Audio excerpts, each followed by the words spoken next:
Hello. How many of you have observed a person with autism? How do they act? Do they seem awkward? Do they look at you? Do they respond when spoken to? Do they seem as if they're in their own little world?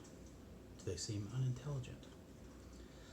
All of these are first impressions people get when they try to interact with someone with autism. Many people assume that these people are incapable of learning and not very bright, but I'm here to tell you that they are wrong. This is a myth that exists, and today we're going to dispel that myth together. We will do this by identifying what autism actually is, recognizing some famous people with autism, and learning how to communicate with those who have autism so that we can find out ourselves how truly gifted people with autism are. My son has autism, and though I cannot know what he is thinking, I do know he is highly intelligent. First, what is autism spectrum disorder? According to the Center for Disease Control website, autism spectrum disorder, or ASD, is a developmental disability that can cause significant social, communication, and behavioral challenges. Before 2013, ASD would have been diagnosed under 4 different types. You may be familiar with some or all of these. They are autistic disorder, Asperger's syndrome, childhood disintegrative disorder, and pervasive developmental disorder. How does one get ASD? The CDC says that 1 in 54 children in the United States will be born with ASD. Although as of right now, no one thing can be identified as the cause of ASD, science does know that it's a genetic disorder. It can be passed down from parents to children, even if the parents do not have ASD. It can also be caused by a genetic change that happens in the womb. There are increased risk factors for having a child with ASD. They include advanced parental age, whether it be the mother or the father, pregnancy and birth complications like extreme premature birth, low birth weight, and multiple children like twins or triplets. And if the mother spaced out her pregnancies less than a year apart. My son was born 4 months early due to birth complications, or complications during pregnancy actually. Symptoms of ASD include avoidance of eye contact, abnormal tone of voice, intense focus on one topic, lack of understanding social clues, repetition of words or phrases, repetitive movements, and self-abuse, just to name a few. Because these symptoms, many of which are visibly noticeable,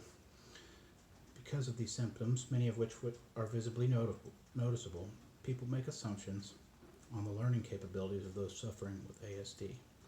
My son suffers with each one of these, but he is very intelligent. So now that we know a little bit about what ASD is, let's see if you recognize any of these people who have it. I found this list on a website called AppliedBehaviorAnalysisPrograms.com. Dan Aykroyd, quote, popular comedic actor Dan Aykroyd had already been expelled from 2 different schools by the time a doctor diagnosed him with mild Asperger's syndrome as a child. Since then, Aykroyd has been pretty honest and upfront about his experience with autism. The Academy Award-nominated actor and writer has even spoken to great extent about how his experiences with autism contributed to his character in Ghostbusters. Charles Darwin, quote, Trinity College professor Michael Fitzgerald, a leading psychiatrist, researched and published a paper concluding that Charles Darwin had Asperger's syndrome. There are records from Darwin's childhood that state he was a very quiet and isolated child who avoided interactions with others as much as he could. Albert Einstein, perhaps the most famous scientist and mathematician in history, quote, Albert Einstein had a number of interesting and possibly telling characteristics. For one, he had trouble socializing, especially as an adult. As a child, he experienced severe speech delays and later echo, echolalia, which is the habit of repeating sentences to oneself. And of course, there is the fact that Einstein was incredibly technical. Such characteristics have led many experts to conclude that he appears somewhere on the autism spectrum. Temple Grandin, quote, "There may be no autistic person alive today more famous than Temple Grandin.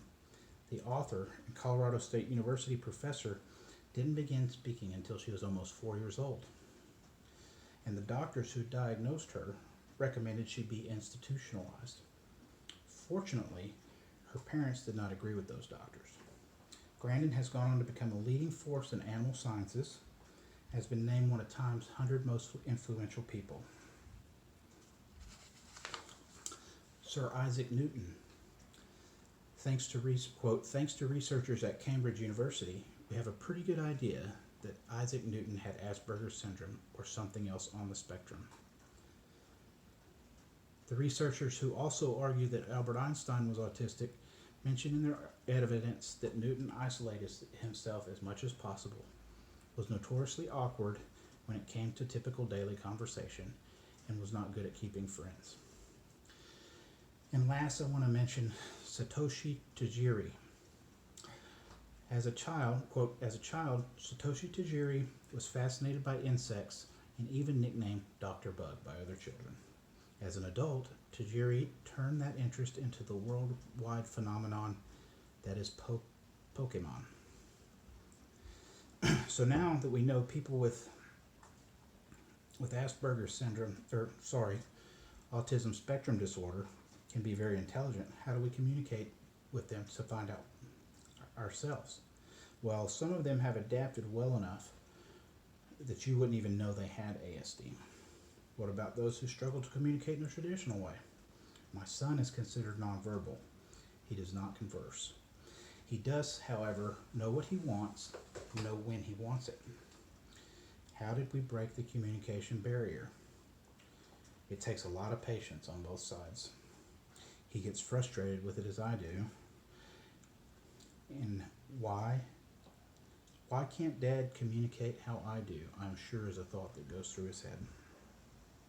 There are still many times when I can't figure out what he wants. So what do I do?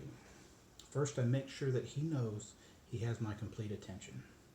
I try to turn down any background noise that would take focus away from him.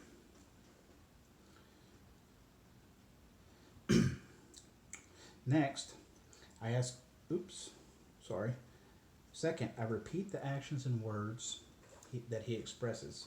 This lets him know that I'm aware of what he was trying to get across. Next, I ask him follow-up questions to be sure that I am correct on what he wants. Sometimes this process can take a while, hence the need for patience. He does have an app on his iPad that allows him to communicate as well, and he's very proficient with it and can tell me very quickly what he needs. But once you're comfortable with each other, you're able to observe them and see that their intelligence levels are high, even higher than our own in some cases. Once the communication barrier is broken, they begin to open up and share with you. This is usually incremental, but it can come very fast. Observation is the key. Reacting to their verbal and nonverbal cues allows them to be familiar with you. So you see, by identifying what ASD is, recognizing that some of the most intelligent to ever have been had ASD, and learning to communicate with those with ASD, we can know for ourselves that these are intelligent people. I encourage you the next time that you come in contact with an autistic person to give them the benefit of the doubt and learn who they are. You just might be surprised by who you meet.